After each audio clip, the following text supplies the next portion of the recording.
Well, welcome back to Identity. Indeed, we are in part 4 of Identity. And today we are going to be talking about how family intersects our identity in some ways that might surprise you. Recently, you might recognize this bag. This is a Kate Spade bag. I recently heard an NPR podcast with her and her husband. And it started all back in her early 20s. She had just been hired on at Mademoiselle magazine, which was a pretty big deal for her. In fact, her mom was so proud of that moment that when the first edition came out with her name in it, her mom framed it on the wall. And she was married to her husband, and she was at Mademoiselle, and she was the assistant to the senior fashion editor. And she was doing great. She got promoted, and she worked with accessories, and then she got promoted again. And then one fateful night, she was at a Mexican restaurant with her husband, Andy, and she looked over at him and said, I don't really see myself continuing to climb the ladder here. And he looked at her and said, well, what if you start something with handbags? And she looked at him and said, Andy, you don't just start a handbag business. And he's like, well, why not? And so they left the restaurant, but that idea kept mulling around in her mind, and she got more and more excited about it. And you know what? She quit her job at Mademoiselle and just went for it. Now, back in those days, what was interesting is that she had felt that women's handbags were far too complicated. And she wanted this simple architectural shape. And she thought, why can't we have these clean, modern lines in women's handbags? And so she didn't know what she was doing, but she dove in. And so she just started getting white paper, big reams of white paper, and started cutting them out and folding them into shapes that she thought would be cool.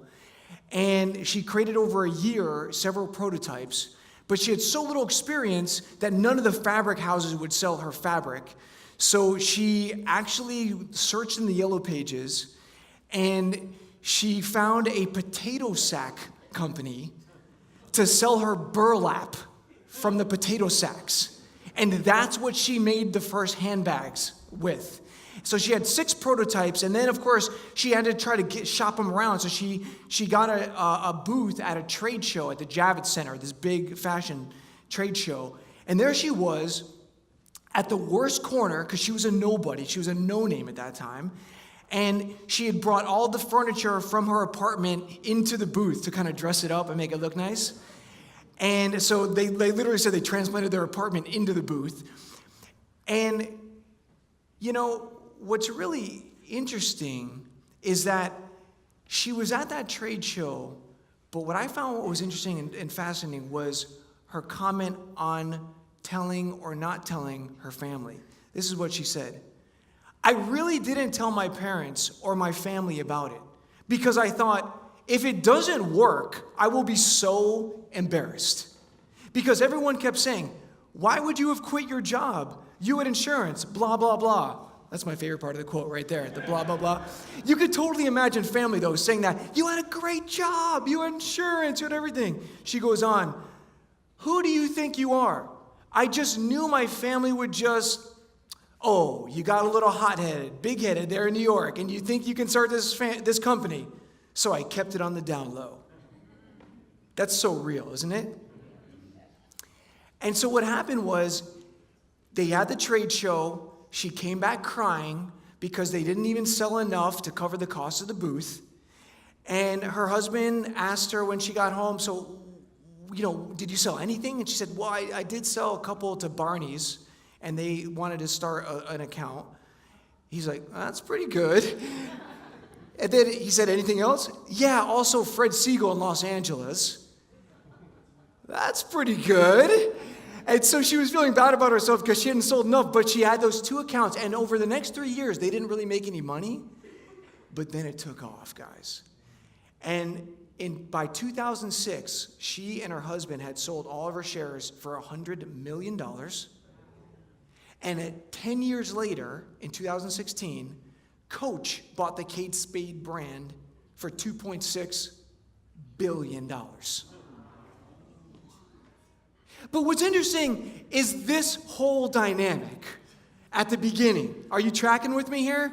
The family, she didn't even want to tell her family because she was going to be so embarrassed. They were going to say, oh, you got a little hot-headed, a little big-headed. That reveals a lot about the family dynamics. And even, later she said some comments that were so interesting. Our families are a big part of our story, aren't they? Our families are a big part of a story. You have a story. And your family is a big part of your story. It might be a positive, or there might be some negatives involved. There might be things that you look at and you go, wow, I am who I am in this XYZ way that I'm grateful for because my family infused that in me. Or you may have the opposite. You might think, my mom told me that both her parents smoked a lot. And because of that, she said, I despise the smell of smoke. I don't think it's healthy. I'm never going to smoke. And guess what? She didn't. And so that was just a decision that she made out of her family. And you know what? It's just families are a big part of our story. But what's interesting is it also can be very emotional and deep, right? Like the opinions that our families have and the expectations that they have. They play into a big part of our identity. And that's because if you remember about the layers, family lies, I put at the outer core. Let's actually go back and let's kind of remember about this for a second. Because you remember the metaphor of the globe, right? And at the outside, what's the outer layer? Crust. Exactly, the crust, okay? The crust. And we're not going to go through these because I want to focus on the outer core. But then you have the next one, which is the mantle. And then after that, you come to the outer core, right? And the outer core in the earth is actually made of this molten hot nickel and iron that can reach temperatures of about 13,000 degrees Fahrenheit. That's pretty hot. You could definitely boil an egg with that. So you have the outer core. And what's interesting is then, of course, you have the inner core. But they're touching. They're so close. And they interact. And the inner core, we know, is the essence of who we are. And it connects with the eternal. It's our true identity of who we are as individuals. But it connects with our family. And that's why I think it's so hard for us sometimes. It's so hard for us because so many things are mixing around in there, and it's hard to separate what's what. In fact, have you guys ever seen this before, these invisible dog fences? Look how, if you can see, this is a golden retriever. He's so happy. I always feel so bad for these dogs because you can see them happy-go-lucky, and they have that little shot collar on, and you can imagine you throw the ball, and they're like, ah. And I always feel so bad for them. I'm sure it's not as bad as I make it out to be in my mind, but these dogs, they're living their life, they're so happy, and then they're walking along, and then they get shocked. It's a little bit of what I think it's like with us in families. There you are, walking along in your daily life, and then something happens that comes from your past. You're with me here, right? It's interesting, and it could come from anywhere. Like this emotional, visceral reaction can come from inside. My dad was a Marine.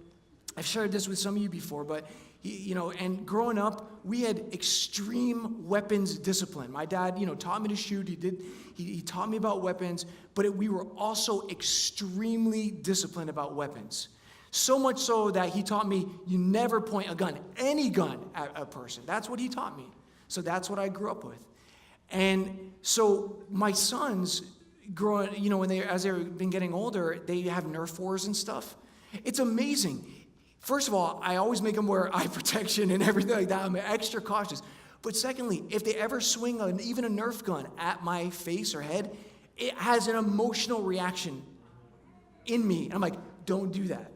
I mean, if it's in a set play piece where they're having a battle, I'm okay with that because it's very intentional. But if it's just random, like in the living room, boom, it's an emotional reaction. Where does that come from? It comes from my family values growing up. And you have the same thing.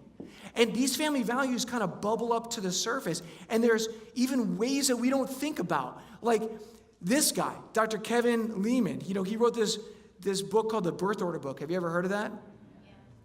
He's got some very interesting things to say. There's a lot of modern researchers who poke some holes in his theories, and they say, hey, you know what, the modern family is too complex, this is too simplistic, but yet there are some very interesting principles that he has to say about the order that you're born in, whether you're the eldest or the middle or the youngest. And this is what he says. Every time another child is born, the entire environment changes. How parents interact with each child as it enters the family circle determines a great part that child's final destiny. What do you think about that? Could that be true? This is what he says. He says, like, the firstborn has some interesting characteristics because the parents are a little bit neurotic. The kid falls down, doctor's on speed dial. Hey, he's got this weird bruise.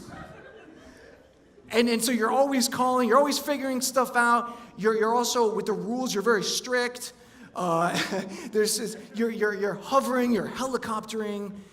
And part of what happens with the firstborn, he says they're reliable, they're conscientious, structured, cautious, controlling, and achievers. If you're a firstborn, and does that sound like you maybe? I don't know. Definitely getting some affirmatives right there. Then there's the lastborn. Now, if you have more than 2 children, by the time you get to that last kid, they fall down, Daddy, I'm cut. Get some hydrogen peroxide, you'll be fine, Can I have another ice cream sandwich? Whatever, it's okay, fine. I'm exhausted. So the lastborn, he says, they're like fun-loving, they're uncomplicated, they can be manipulative, they're outgoing, attention-seeking, and self-centered. Could that be true? Some words of affirmation coming. Some people are telling me to move on. They must be the lastborn.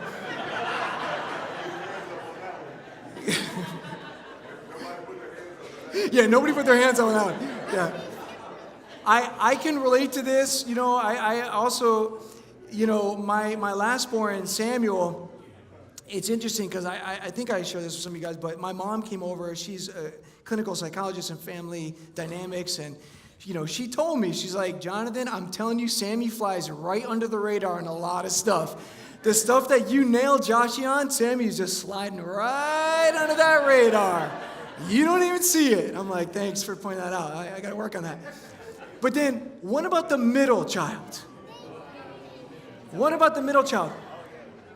say there's like middle child syndrome because the firstborn can receive more privileges and responsibilities. The lastborn's like the baby, more likely to receive these indulgences and let things slide.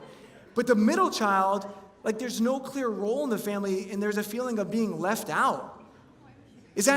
Are there any middle children? Raise your hand if you're a middle child. Okay, does that ring true? You know what?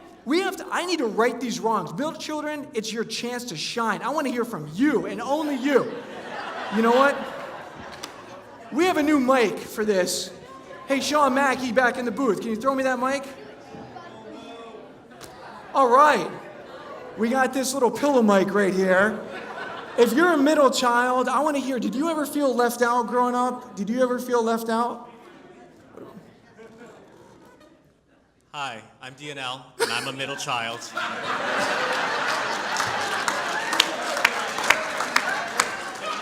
Yeah, a lot of that actually rings pretty true.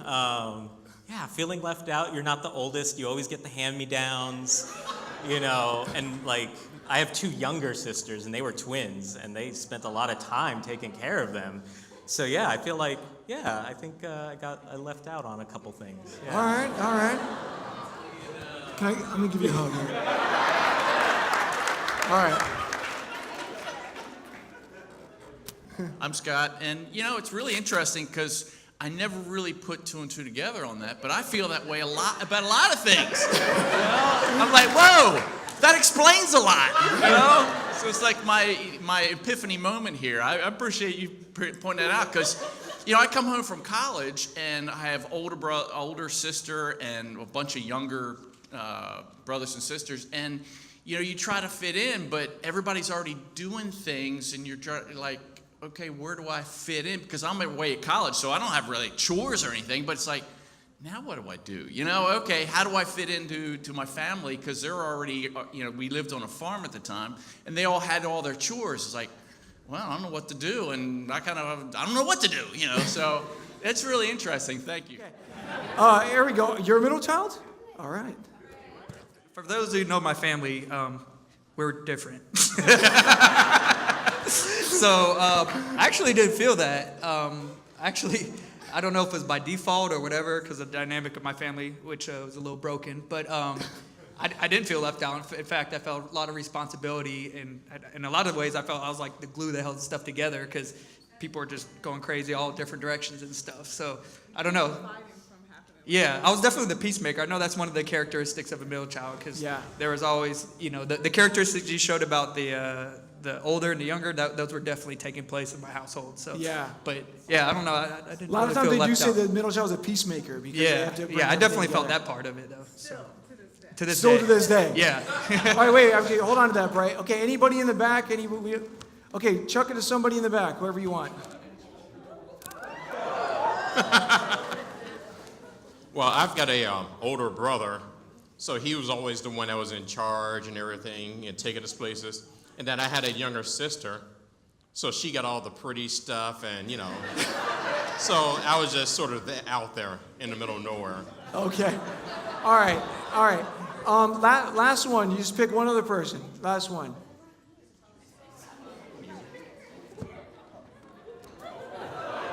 It's a pillow, so we're good. Well, no. I felt definitely left out. I felt invisible. I felt like my opinion didn't matter. And I could go on, but that, really, it's very true, very true. So, anyway. Thanks for sharing that. Guys, if you're next to a middle child, give them a big hug right now. Just hug it on up. Okay? All right. All right, well, no matter where you are in the birth order and no matter what's true and what's not, we do know one thing. God is big on families, isn't he? Because families are all throughout the Bible story, even from the very, very beginning.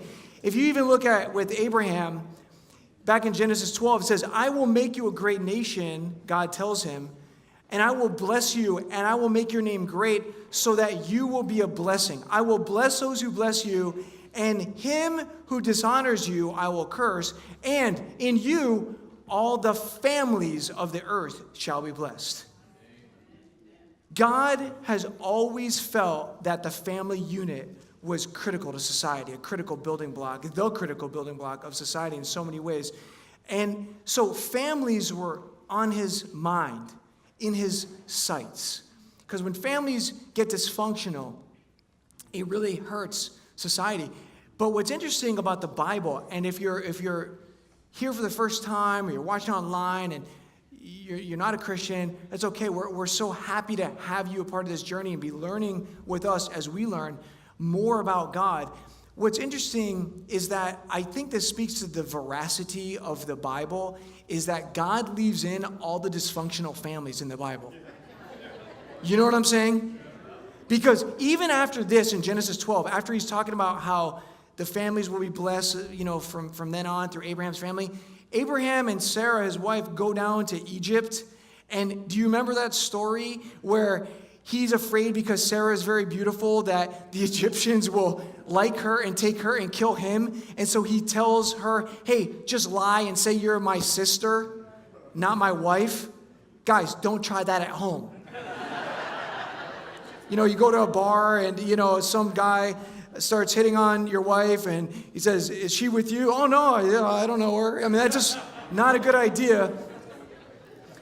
So I think it's important for us as we're talking about families today, what I'd like to do for the rest of our time here is just think a little bit about what was it like being in Jesus' family? What would that have been like? What were his breakfasts like? Were they eating Lucky Dreidels instead of Lucky Charms? Or I don't know, like what was it loud? Did they treat him special? Were there a lot of fights? Did he have siblings? What was it like? What were the dynamics that were happening? I think that would be fun to explore that. Let's start off with this passage. Jesus left there and went to his hometown, accompanied by his disciples. When the Sabbath came, he began to teach in the synagogue, and many who heard him were amazed. "Where did this man get these things?" they asked. "What's this wisdom that has been given him? What are these remarkable miracles he is performing? Isn't this the carpenter? Isn't this Mary's son and the brother of James, Joseph, Judas, and Simon?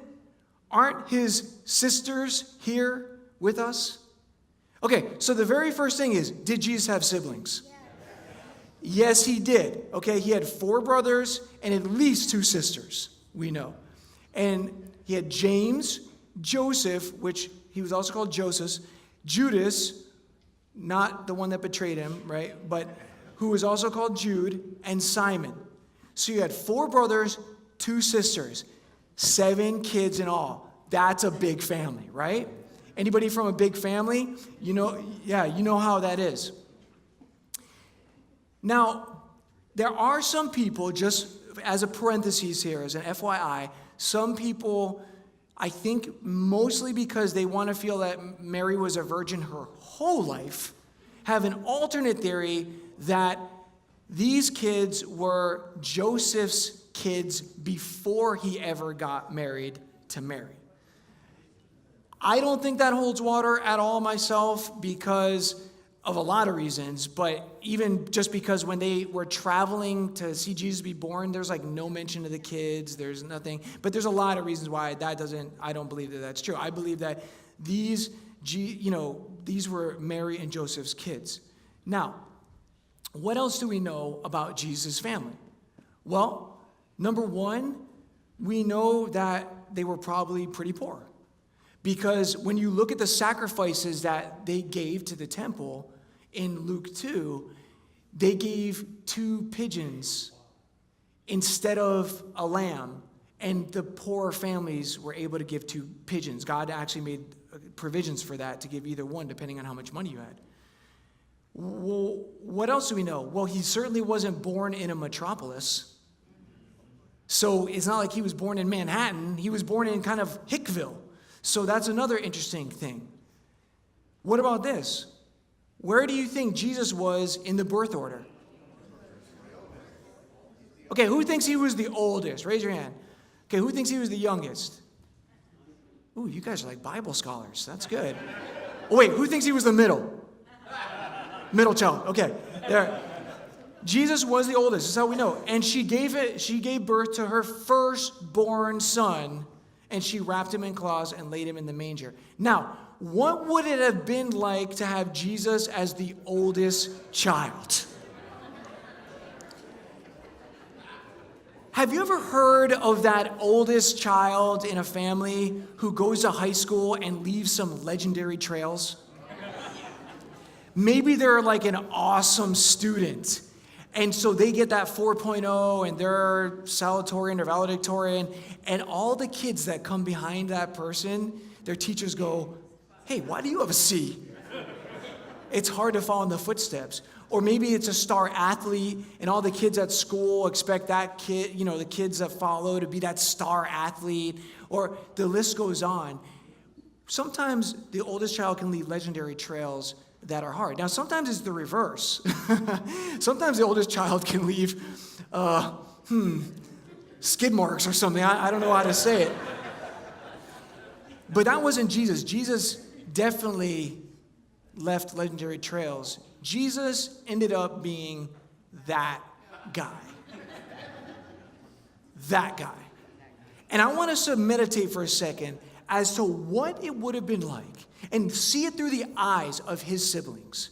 What would it have been like to follow in Jesus' footsteps? First of all, he had supreme wisdom, unparalleled intelligence and wisdom. He, at 12 years old, do you remember when we went to the temple? and he was teaching the rabbis new things. And they're like, wow, where does this 12-year-old get this wisdom? What would that make his siblings feel like? How would they feel around him? And what about his moral character? Have you ever been around somebody who just always seems to do what's right? That's where we get that goody goody two shoes phrase from, because it's kind of unnerving when you're around somebody who you're always kind of figuring for yourself, am I out of bounds here, or am I okay? What would it have been like for his siblings as they're getting mohawks growing up, or they're doing things and, acting out, and Jesus is the straight guy. And then there's his birth. Guys, every birth is special, right? Your birth was special.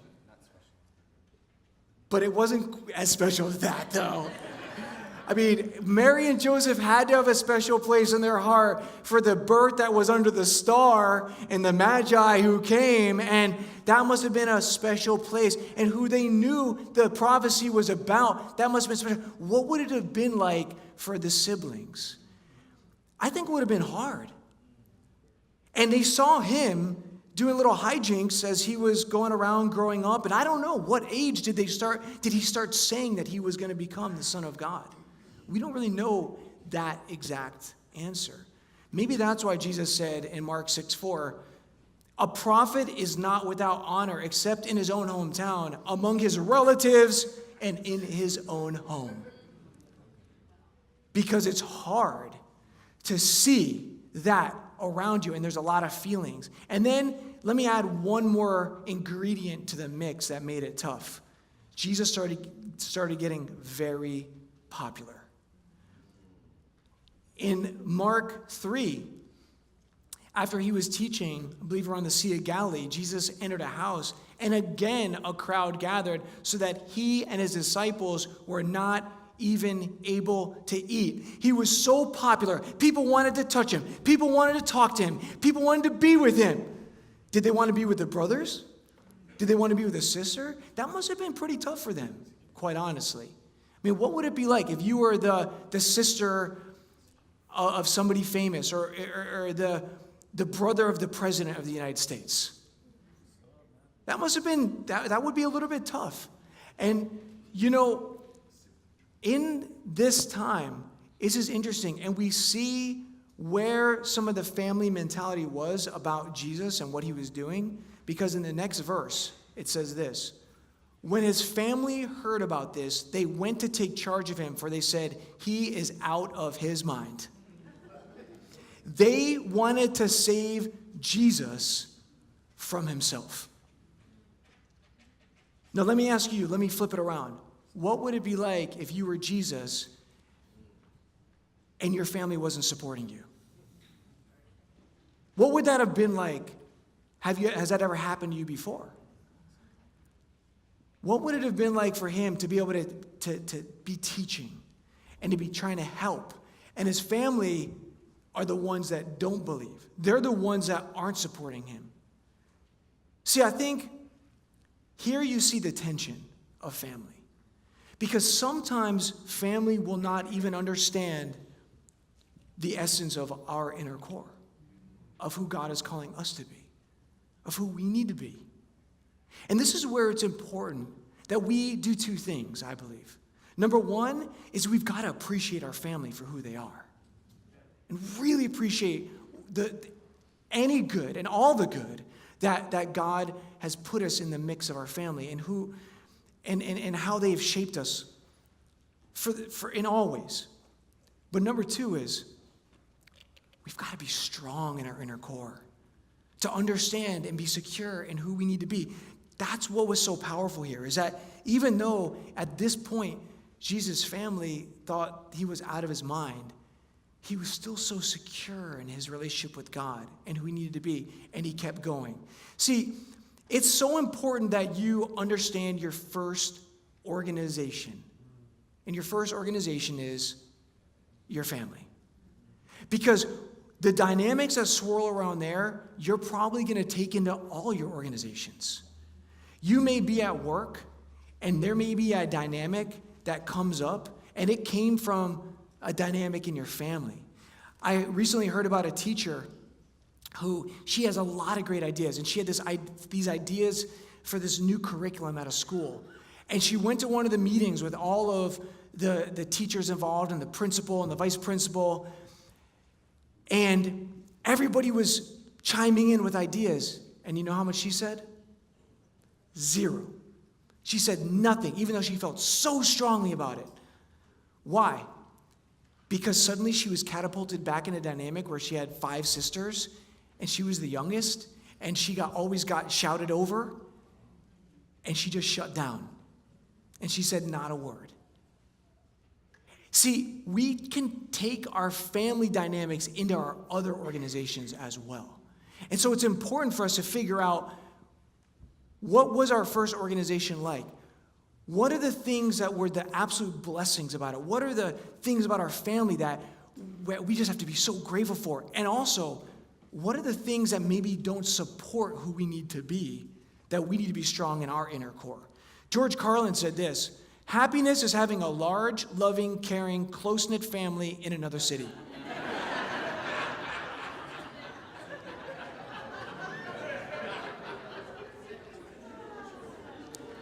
There's a reason why that's funny.